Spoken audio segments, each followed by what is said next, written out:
Bonjour à tous, aujourd'hui je suis très contente de recevoir Vicky Krieps. Bonjour, vous allez bien? Bonjour, oui, très bien. Très bonne actrice, vraiment magnifique actrice pour le film The Wall qui sort au cinéma très prochainement.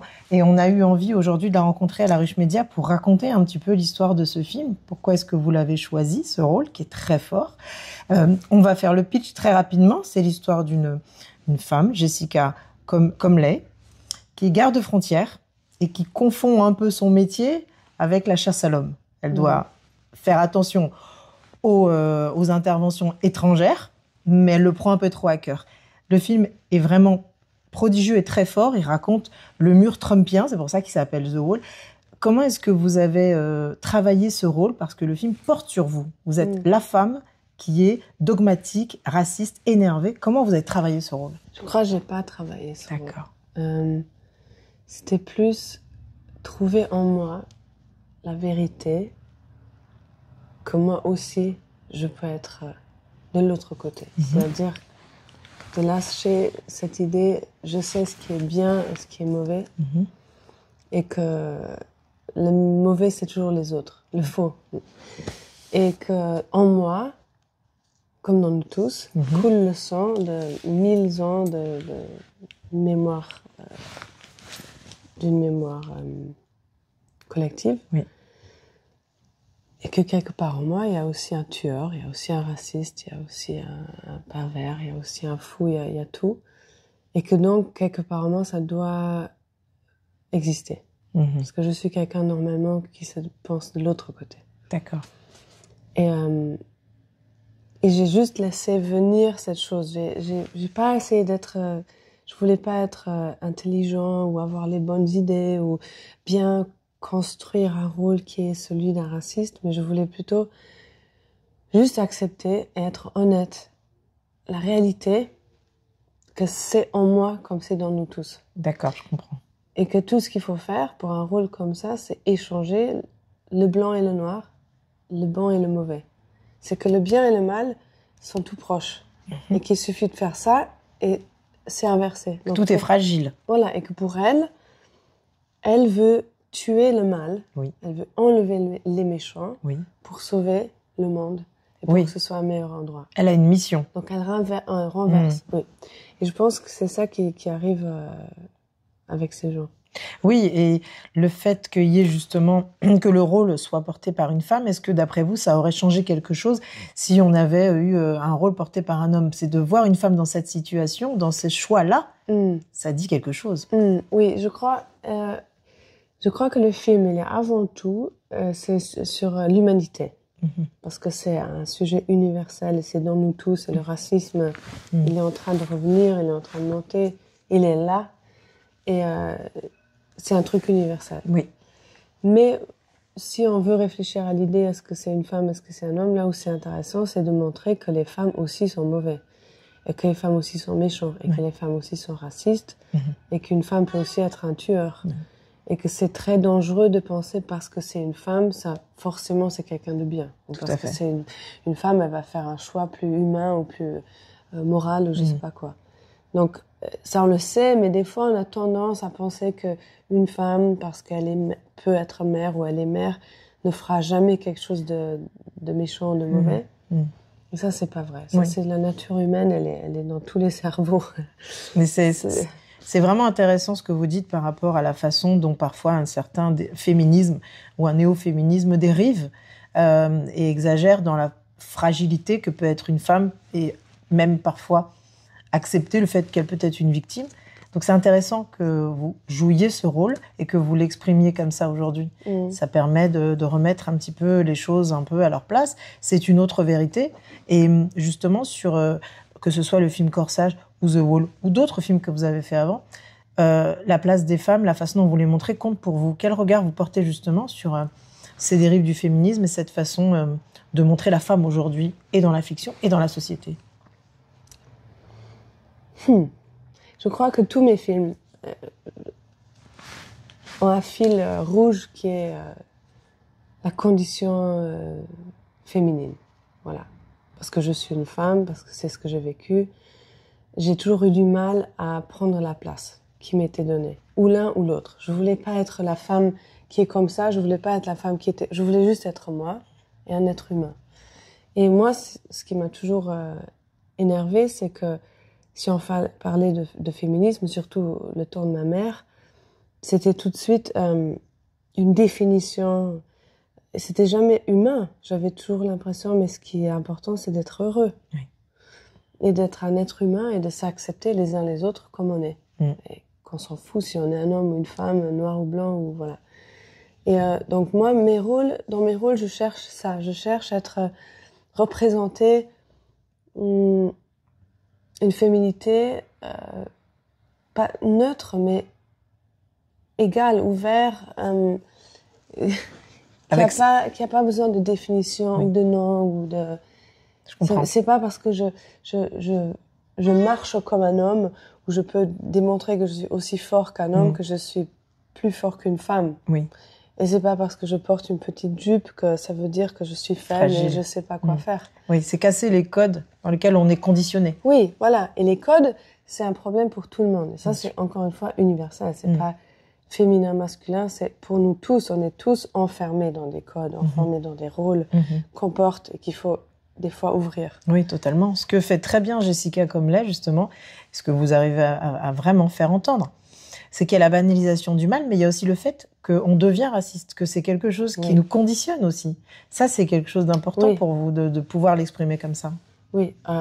Pourquoi j'ai fait ce film, c'est parce que ça fait longtemps que j'ai pas vu un film ou lu un scénario où le réalisateur a pas besoin d'expliquer.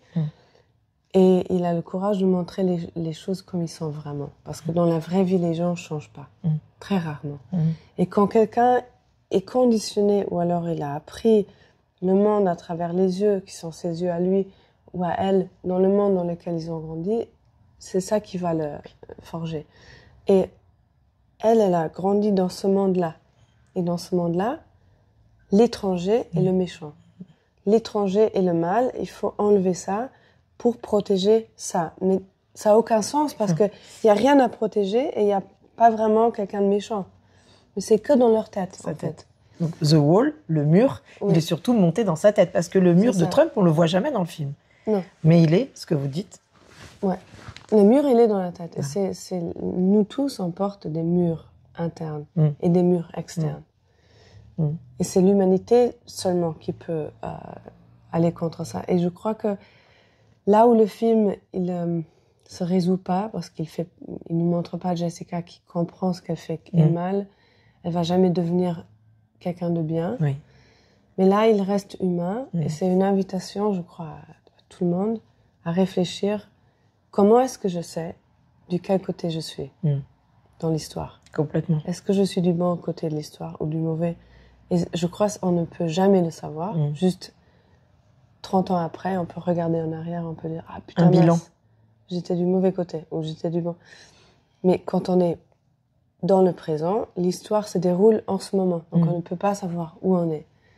Donc être quelqu'un de bien, c'est une décision qu'on prend tous les jours. Oui. Chaque jour, il faut se décider à nouveau de quel côté tu es, ou qu'est-ce que tu vas faire comme choix, ou qu'est-ce que tu vas écouter des autres. Et le film est fort parce qu'il nous permet de ne pas juger. On aurait envie de la juger. Oui. Mais le réalisateur fait les choses parce la caméra est vraiment sur vous, enfin sur Jessica, tout le temps. Et on aurait envie de dire je l'aime bien, je l'aime pas, elle m'agace, et sortir de. Et en fait, on peut pas. Mais parce que c'est ça, parce que c'est pour se questionner soi-même. Peut-être moi, je serais capable de faire ça. Comment est-ce que je sais que je ne ferais pas ça?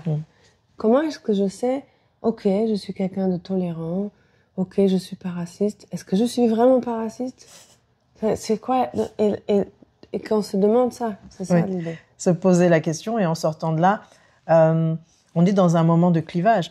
Donald Trump, le film sort là en France à la fin du mois de décembre, et Donald Trump va prêter serment le 20 janvier. On voit qu'il y a une recrudescence de la violence en ce moment aux États-Unis, et la façon dont elle porte son arme, Jessica, vous avez dû travailler ça parce que c'est incroyable. C'est comme presque un doudou, quelque chose qui la rassure, hein, c'est ça? Mais ça, je l'ai juste observé chez les gens. Et encore une fois, j'ai essayé, comme dans Corsage, j'ai consciemment renoncé à construire un personnage parce que j'avais peur que si je fais ça, ça devient ma construction d'actrice qu'on peut observer. Et je veux que les gens, ils ont le droit de rentrer dans un film et d'oublier que c'est un film et se perdre là-dedans. Pas que ce soit mon film et ma construction. Parce que c'est un vrai sujet, c'est quelque chose qui existe dans notre temps, vraiment. Et il faut vraiment ouvrir les esprits, il faut ouvrir les cœurs. Et ça, je pense, c'est possible que quand un acteur, en tout cas, c'est ce que j'essaye, moi, c'est de presque sortir de ma place. C'est de faire un pas en arrière. Et au lieu d'être l'acteur qui joue, faire un pas en arrière et laisser de la place devant moi, je comprends, où le spectateur peut lui rentrer et construire son personnage ou comprendre sa logique. Vous n'en faites pas une évidence. Oui. C'est pas parce qu'elle a une arme que d'un coup elle est Rambo. Non. Voilà. Et donc mon corps et comment je me tiens et comment je tiens l'arme, j'ai essayé de le faire comme une évidence logique des choses qui m'arrivent. Donc je porte un pantalon tel quel. Ok, ça me fait marcher comme ça. Les chaussures me font marcher comme ça. Ça. Et tout, j'ai essayé que ce soit juste organique, naturel, et pas un truc que j'ai essayé de... Ah oui, je pense que ça, c'est cool pour ce personnage. C'est ça. Et l'accent, vous l'avez travaillé à la Juilliard, c'est ça? C'est ça. Ça, je l'ai travaillé vraiment longtemps. Et la même chose, là, on peut me critiquer pour ça, mais moi, je suis un fan des fautes. J'aime bien garder les fautes dans la pièce, pas les faire sortir. Parce qu'on veut toujours être parfait. Des fois, j'ai l'impression que quand on veut être parfait, tout d'un coup, ça devient un peu stale, mort. Ça perd un peu... On enlève l'aspérité. Ouais. La vie, ça perd un peu la vie. Donc, dans l'accent, j'ai vraiment bien étudié tout, mais il y a des moments où je suis pas allée au bout. J'ai toujours du mal à expliquer ça parce que on pourrait penser que ou je suis folle ou feignante mais vraiment, moi personnellement en tant qu'artiste, j'aime incorporer la faute. J'aime moi-même me retenir avant d'être parfait, juste pour garder un peu d'air, un peu d'espace. Et encore une fois, c'est un truc que je fais pour que ce soit plus comme un conte de fées ou quelque chose où on peut aussi rêver dedans, où il reste de l'espace pour s'y mettre dedans. Ou pour douter, et pour se dire... Mais est-ce qu'elle a un accent vraiment ou est-ce que peut-être... Parce que le doute... Et c'est ce qui arrive. Oui, parce que le doute, il fait toujours que la machine, elle se lance. Mais oui, complètement. On n'est jamais consommateur dans le siège. Ok, j'ai compris, on est en train de me montrer ça comme film. Et quand tu mets les fautes, les gens, ils seront forcés à faire... Attends, est-ce que ça... Oui, exactement. Et donc, j'aime faire ça. Non, c'est chouette parce que c'est comme le film, vous allez pas à la facilité. Je pense que le réalisateur vous a choisi d'emblée. Oui. Voilà. Il a vu votre travail et on voit bien que, même dans Corsage, vous n'allez pas à la facilité. Vous essayez non pas de tromper le spectateur, mais de l'embarquer avec vous. Un peu, oui. Pas tromper, mais embarquer vraiment dans le sens où je dis, est-ce que je fais ça vraiment ou est-ce que je ne le fais pas? Je laisse aussi la place au spectateur de décider pour lui-même, est-ce qu'il va me croire ou pas croire. Et un mystère et avoir un mystère avec moi que même moi, je ne comprends pas. Donc, si moi, je doute et je suis filmée au moment où je doute, c'est une invitation à tout le monde de douter. Et on est tous dans le doute. Donc, c'est la chose qui nous unit le plus. Il faut, parce que maintenant, exactement. Maintenant, on est dans des radicalités, on est dans des moments où on est pour ou contre, où on est sûr de soi. Et ce film raconte un peu la certitude de cette femme qu'elle a à être missionnée, etc. Et là, quand vous parlez de doute, c'est intéressant parce que on se dit que vous apportez, vous, actrice, comédienne, au personnage pour que justement il y ait de la complexité à un moment où il n'y en a plus de la complexité. C'est ça. Sur un sujet d'actualité. Oui, exactement. Parce que je crois ça échappe aux gens, mais même les gens qui n'ont pas de complexité, ils ont une complexité qui leur échappe. C'est-à-dire que de penser qu'on n'a pas de doute, c'est pas possible. On a des doutes, c'est ça déjà le doute, je veux dire. Mais on peut essayer de l'effacer, on peut essayer de pas le voir et de... Se rassurer. Oui, ou combler ou je sais pas quoi, mais il y a toujours le doute, je crois. Bah oui, c'est ça. Sinon on est mort. Humain. Ouais. Donc si mes personnages doutent, même l'acteur en train de jouer le personnage doute, il y a plein de doutes. Et tous ces doutes créent une ambiance où on peut rentrer dedans. Oui, et ce qui fait un film réussi, parce que c'est pas cliché. Oui. C'est facile d'être dans le cliché avec une garde frontière qui d'un coup a envie de tuer tous les Mexicains qui arrivent. On n'est pas là-dedans. Et c'est grâce à ce que vous dites. C'est pour ça que je voulais vous poser ces questions sur la façon dont vous travaillez un rôle aussi difficile, parce que quand on vous regarde, on sort de là, parfois on est mal à l'aise et on se dit certaines scènes, elle joue vraiment très bien. Comment jouer un rôle aux antipodes de vos convictions? Oui, mais c'était ça le défi. Et j'avais très peur. D'abord, le réalisateur m'a dit, mais je veux que ce soit toi parce que tu es toi. Et parce que je veux que le spectateur, il doute et qu'il suit un personnage où d'abord il se dit, ah mais je la comprends, je l'aime bien. Et là, tout d'un coup, tu te rends compte, ah non, mais pas du tout. Donc ça, j'avais compris. Je me suis dit, bon, ok, je me sentais déjà un peu mieux, mais j'avais encore plein de doutes. Et puis, je me suis dit, mais si on est tous connectés et qu'on a cette mémoire collective qui part loin, loin derrière, donc j'ai en moi cette mémoire de meurtrier, cette mémoire de tueur, cette mémoire de raciste et tout. Il suffit que j'accepte que ça existe et que ça va peut-être sortir. Et c'était un peu ça. Donc je l'ai juste invité et mais j'ai eu peur. Il y a eu des moments où j'ai peur moi-même. Oui, oui. Le personnage est monstrueux quand même. Oui. Et comment ça va vite. Il suffit, it's like one little switch. Et c'est tout. Et là, tout est possible. Oui. C'est comme tout est possible. Un cataclysme d'un coup, en fait. Et on n'a pas envie que, quand on travaille le personnage, qu'il puisse d'une manière ou d'une autre te convaincre. Non, voilà. C'est lutter contre ça. Ouais. Bravo. Moi, j'ai envie vraiment, bravo. J'aime beaucoup ce film. Je vous impose d'aller le voir. Il sort très bientôt. Et on est vraiment contente de vous avoir reçu aujourd'hui sur La Ruche Média.